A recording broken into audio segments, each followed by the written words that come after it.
मेरे सभी प्रिय छात्रों को नमस्कार। आप सभी का YouTube चैनल डिजिटल पुस्तक में हार्दिक स्वागत है।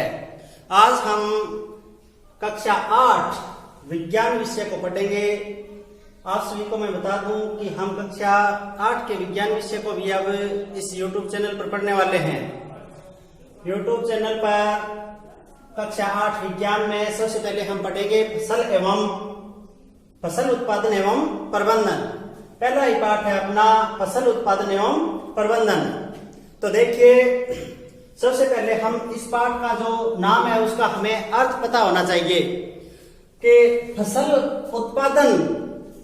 सबसे पहले तो फसल किसे कहते हैं, फिर हम फसल उत्पादन क्यों करते हैं, और इसके आगे एक शब्द है प्रबंधन। तो देखिए, मेरी यहाँ बोर्ड के ऊपर फसल की परिभाषा लिखी हुई है। आप सभी ध्यान से इसको पढ़ें। जब एक ही किस्म के पौधे किसी स्थान पर बड़े पैमाने पर उगाए जाते हैं तो इसे हम फसल कहते हैं। जैसे गेहूं की फसल, चावल की फसल, और आप अन्य फसल भी ले सकते हैं जैसे मूंगफली की फसल। जैसे ये अपना कोई एक खेत है और इस खेत में हम पौधे लगा रहे हैं और सारे के सारे पौधे एक ही किस्म के हों। जैसे गेहूं है तो गेहूं के हों, मूंगफली है तो मूंगफली के हों, चावल है तो चावल के हों। तो इस बड़े भूभाग पर हम एक ही किस्म के पौधे उगाते हैं तो इसको हम कहते हैं फसल। आप समझ गए होंगे फसल की परिभाषा कि एक ही किस्म के पौधों को जब बड़े भूभाग पर और बड़े पैमाने पर उगाया जाता है तो उसे हम फसल कहते हैं। अब फसल का उत्पादन क्यों किया जाता है, प्रश्न हमारे दिमाग में उठता है कि फसल का उत्पादन किया क्यों जाता है। देखिए, फसल से हम वैसे 3 प्रकार की फसल है, अन्न, फल और सब्जियां। और हम यहाँ इन तीनों ही प्रकार की जितनी भी प्रकार की फसल हो उन फसल का उत्पादन अपने दैनिक जीवन में सभी सजीव ऊर्जा प्राप्त करने के लिए करते हैं। अपना जो शरीर है, जैसे बोलना, चलना, खेलना, कूदना, पढ़ना, लिखना और अन्य जैविक प्रक्रम हैं जैसे श्वसन, उत्सर्जन, पाचन, ये सारे के सारे प्रक्रम हैं। इनमें ऊर्जा की हमें आवश्यकता होती है और इस ऊर्जा की आवश्यकता की पूर्ति करने के लिए हमें क्या चाहिए, फसल चाहिए। फसल से हमें अन्न प्राप्त होता है। अन्न से हम जैसे गेहूं, बाजरा, चावल, इनसे हम रोटियां या अन्य अपना जो भोजन है वो प्राप्त करते हैं। और अब फसल उत्पादन कैसे किया जाता है और फसल उत्पादन की शुरुआत कब हुई। लगभग 10,000 ईसा पूर्वी मनुष्य है वो घुमंतु थे, जंगलों में इधर उधर भटकते थे, समूह में विचरण करते थे और कच्चे फल, सब्जियां इत्यादि खा करके अपना जीवन यापन करते थे।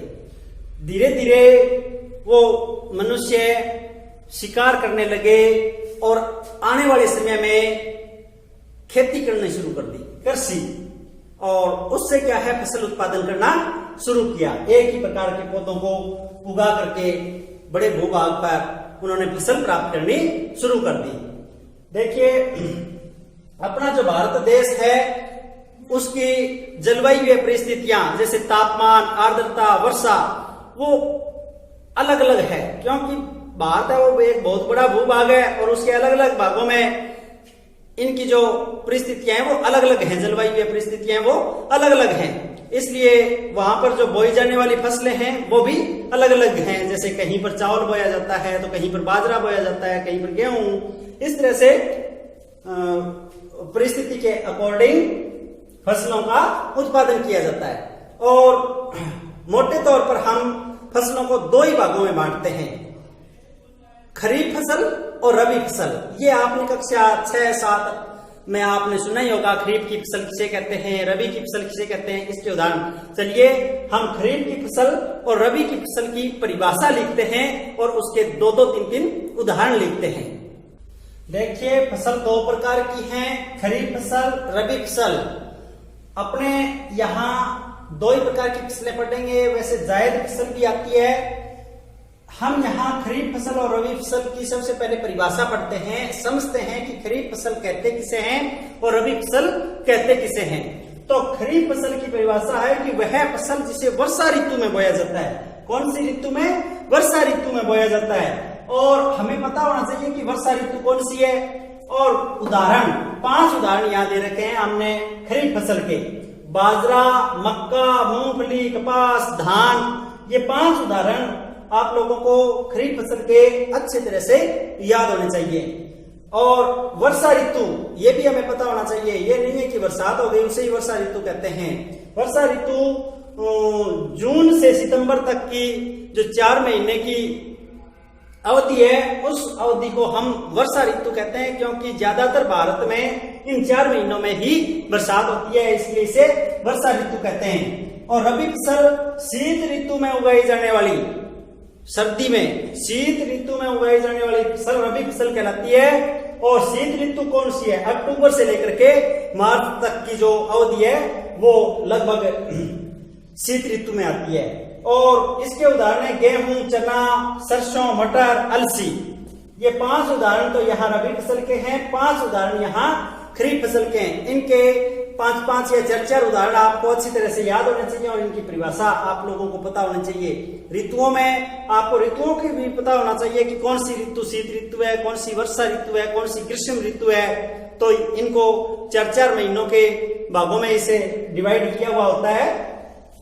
और चलिए अब हम खरीफ फसल और रबी फसल को अच्छे से समझा, उसके उदाहरण पढ़े और कौन सी ऋतु में इनको बोया जाता है, आप इसको अच्छी तरह से बुक से भी और पढ़ें। अब चलिए हम आगे कृषि पद्धतियों के बारे में पढ़ते हैं।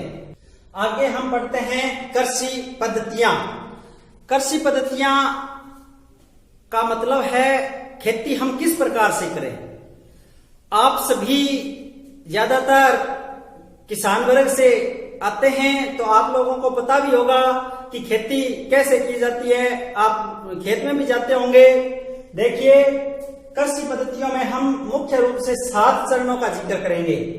मिट्टी को तैयार करना पहला चरण है, फिर बुआई करना दूसरा चरण, तीसरा चरण है खाद एवं उर्वरक देना, फिर सिंचाई, खरपतवार से सुरक्षा, कटाई और भंडारण। इस तरह से कुल मिलाकर के ये 7 चरण है। 7 चरणों के द्वारा हम खेती करते हैं, कृषि करते हैं, उसे ही हम कृषि पद्धतियां कहते हैं।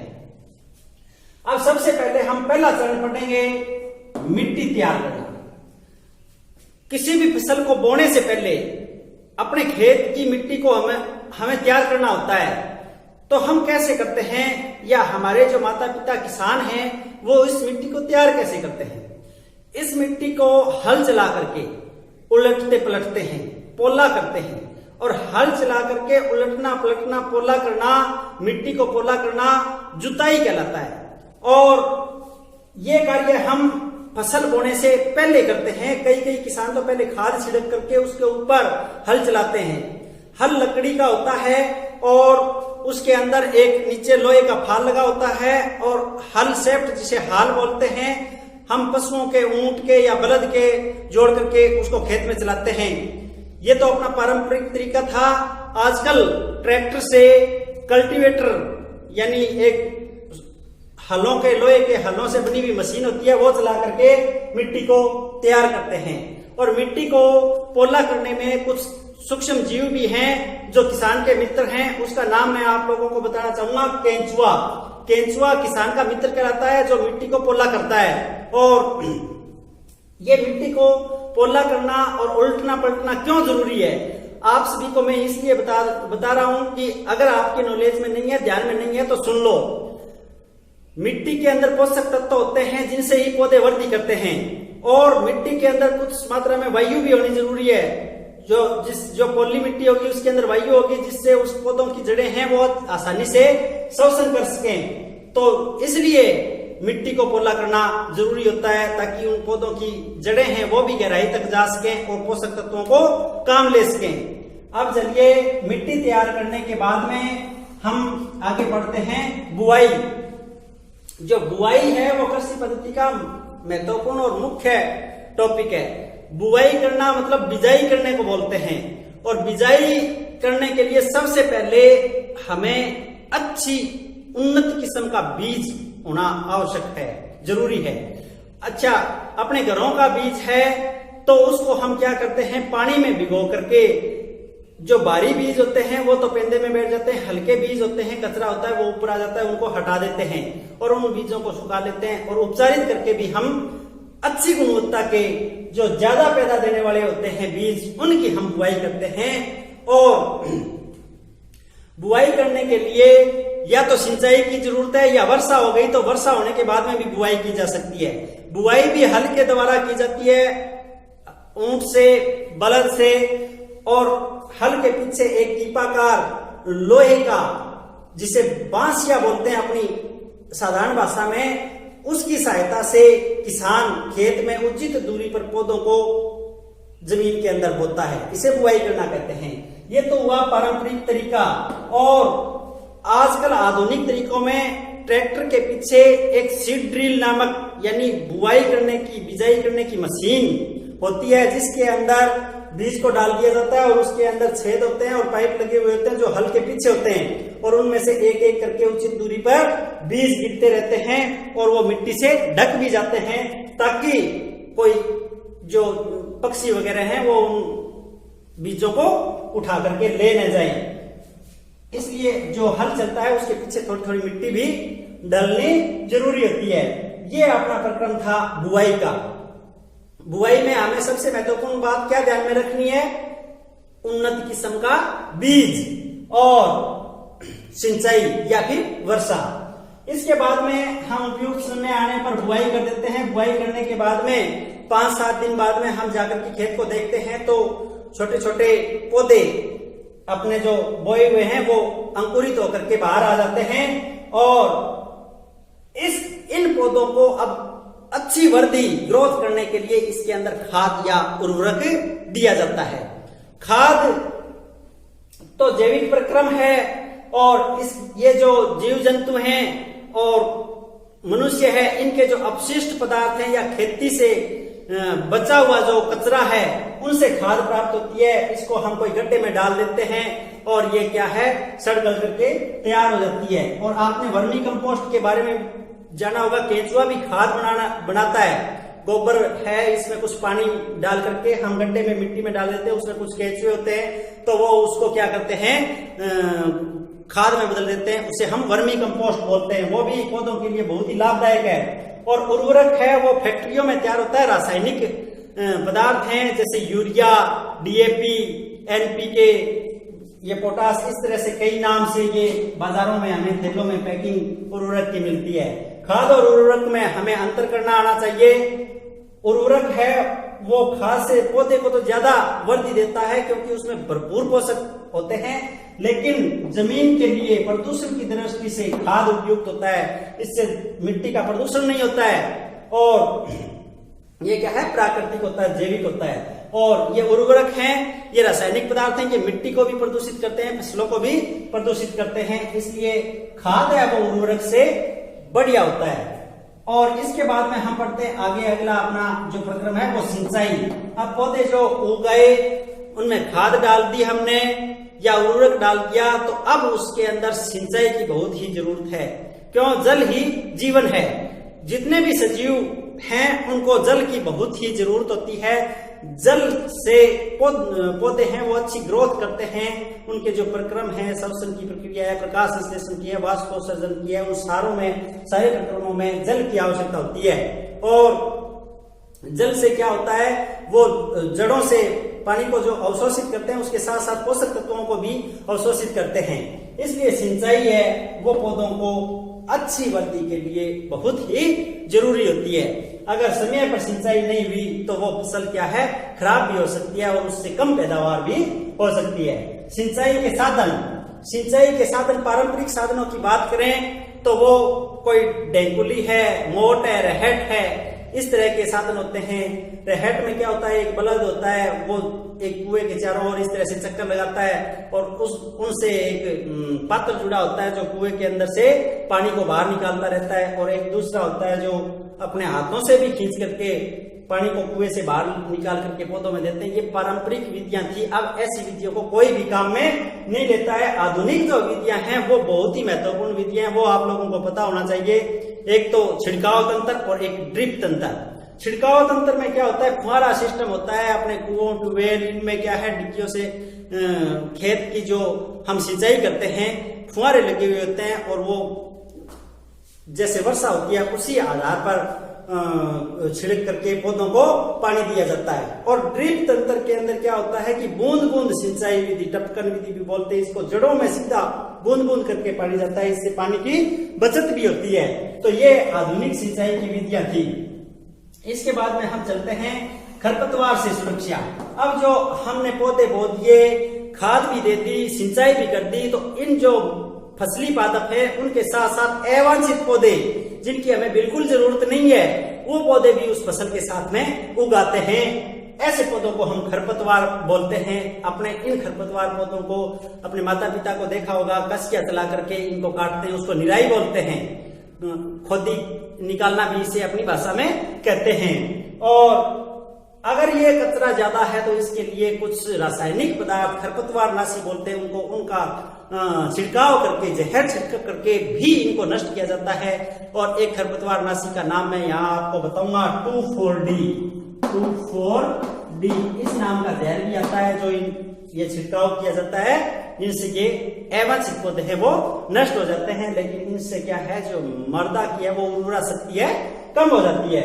और खरपतवार के पौधे क्या करते हैं, फसली पौधों के साथ प्रतिस्पर्धा करते हैं, जिसके कारण कुछ प्रकाश, कुछ पोषक तत्व है वो फसली पौधों से ये अपनी ओर खींच लेते हैं, तो ये पैदावार में गिरावट करते हैं। इसलिए इन खरपतवार पौधों को हटाना बहुत ही जरूरी होता है। इसके बाद में हम अगला जो चरण है वो होता है कटाई। अब फसल अपनी क्या हो गई, तैयार हो गई। और इससे पहले मैं आप लोगों को और अन्य खरपतवार के अलावा अन्य जो आवारा पशु हैं, अन्य जो पशु हैं, उनसे भी सुरक्षा के लिए बता देता हूं। किसान अपने खेत के चारों ओर मेड़ बंदी यानी बाड़ बंदी करता है, तार बंदी भी करता है, और खेत में बिजुका लगा करके एक डरावना सा ऐसे लकड़ी के अंदर जैसे मनुष्य की आकृति में कपड़े पहना करके इस तरह से तैयार करता है ताकि जो आवारा पशु हैं वो खेत को नुकसान न पहुंचाए। इसके बाद में हम आगे अपना टॉपिक है वो कटाई का है। कटाई, अपनी फसल पक करके तैयार हो जाती है, तो फसल पक करके तैयार होने के बाद में हम फसल की क्या करते हैं, कटाई करते हैं। और कटाई करते हैं तो अपने पास जो सामान्य औजार है वो होती है दरांती। और अपने ज्यादातर जो लोग हैं खेतों में दरांती की सहायता से पकी हुई फसलों को काट लेते हैं। और जो किसान बड़े होते हैं, ज्यादा उनका खेत होता है, तो वो मशीनों की, ट्रैक्टर के पीछे लगी हुई मशीनों से इन फसलों की कटाई करते हैं। इनका नाम होता है हार्वेस्टर। हार्वेस्टर का मतलब होता है ऐसी मशीन जो फसलों को मतलब क्या है, काट दे। और कंबाइन में क्या होता है कि हार्वेस्टर और थ्रेसर दोनों, जैसे कटाई और कटाई दोनों की जो मशीनें संयुक्त रूप से होती है उनको बोलते हैं कंबाइन। तो कंबाइन की सहायता से भी आजकल ज्यादातर किसान फसलों की कटाई करते हैं। और कटाई करने के बाद में उसको, फसल को सुखा करके थ्रेसर की थ्रेसिंग विधि के द्वारा निकाल लिया जाता है। कचरे को अलग कर दिया जाता है, बीजों को अलग कर दिया जाता है। इस प्रक्रिया को थ्रेसिंग बोलते हैं। और जो कचरा होता है, तूड़ी वगैरह है, कोई अन्य नीरा चारा है, उसको अलग किसान अपने पशुओं के लिए काम में लेते हैं। और बीज है उनको, जो हमें फसल पैदा होती है, उनको बोरियों में भर करके भंडारण किया जाता है। भंडारण क्यों किया जाता है, जिसमें फसल निकाली जाती है उसमें भाव कम होता है और किसान भाव ज्यादा लेने के लिए अपनी फसल का भंडारण करता है। तो इसे सीधे सरल तरीके से ही अपने कमरों के अंदर नहीं डालना चाहिए। इसके लिए उचित प्रक्रम अपनाना चाहिए, नहीं तो छोटे छोटे जो सूक्ष्म जीव हैं अपनी बनी बनाई फसल को नष्ट कर सकते हैं। जैसे इल्लियां हैं, घुन हैं इत्यादि, वो है क्या, अपने जो अन्न है उसको खोखला कर देते हैं और वजन कम हो जाता है और फसल नष्ट हो जाती है अपनी। इसके लिए क्या करना चाहिए, हमें नीम की पत्तियां इसके अंदर डालनी चाहिए, या फिर कोई जहर है वो छिड़क करके इसको हमें भंडारण करना चाहिए। आप लोगों ने देखा होगा अपने घरों में बखारी है, उसके अंदर चने वगैरह डाल करके उसके ऊपर मिट्टी दे दी जाती है ताकि उनके अंदर कोई भी अन्य छोटे सूक्ष्म जीव हैं वो उसको नष्ट न करें। बड़े बड़े भंडारण करें, उनको साइलो भी बोलते हैं। जो सरकार के द्वारा खरीदे गए जो अनाज है उनको बड़े बड़े भंडार गृहों में सुरक्षित रखा जाता है। ऐसे भंडार गृहों को साइलो बोलते हैं। चलिए अब हम अपना जो लास्ट टॉपिक है जंतुओं से भी भोजन, वो पढ़ करके इस वीडियो को समाप्त करते हैं।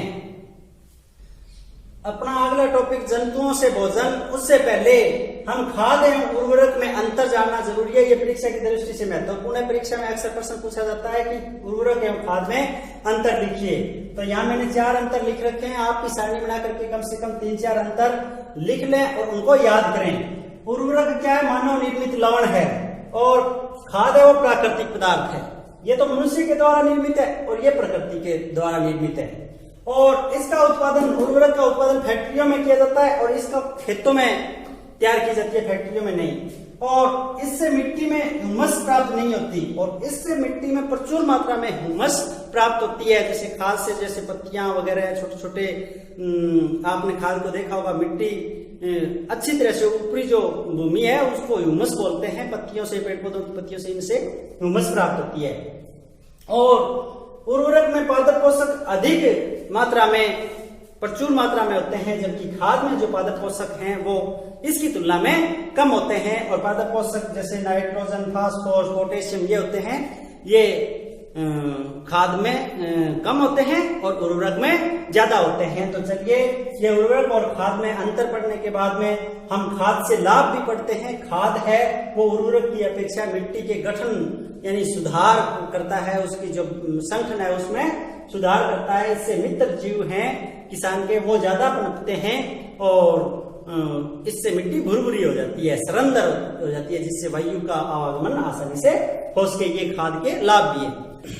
जंतुओं से भोजन, जिस तरह से हमने पेड़ पौधों को पाल करके, जैसे अपने कुछ चरणों में कृषि पद्धतियों में उन पेड़ पौधों की अच्छी देखभाल करके हमने अन्न प्राप्त किया था, उसी प्रकार पशुओं को भी पाल करके उनकी अच्छी उचित देखभाल करके उनसे भी खाद्य पदार्थ प्राप्त किए जाते हैं। इसे हम पशुपालन कहते हैं। उसे हम कृषि कहते हैं, पेड़ पौधों को पाल करके उनसे अन्न प्राप्त करना, और इन्हें पशुओं को पाल करके इनसे खाद्य प्राप्त करते हैं, तो इसे कहते हैं पशुपालन। और पशुओं से हमें क्या क्या भोज्य पदार्थ प्राप्त होते हैं? दूध प्राप्त होता है, जैसे गाय, भैंस, बकरी, इनका दूध हम काम में लेते हैं। दूध से दही, घी, मक्खन इत्यादि प्राप्त करते हैं। अंडा, मुर्गी है, उनसे अंडे प्राप्त किए जाते हैं, जो भी एक भोजन का पार्ट है। मांस और मछली, जो समुद्री तटीय इलाके हैं उन पर जो लोग रहते हैं वो मछलियों को अपने भोजन का एक हिस्सा बनाते हैं और मछली भी भोजन में काम में ली जाती है। और कुछ लोग मांसाहारी होते हैं, वो मांस का भी सेवन करते हैं। ये सारे के सारे जंतुओं से हमें प्राप्त होते हैं।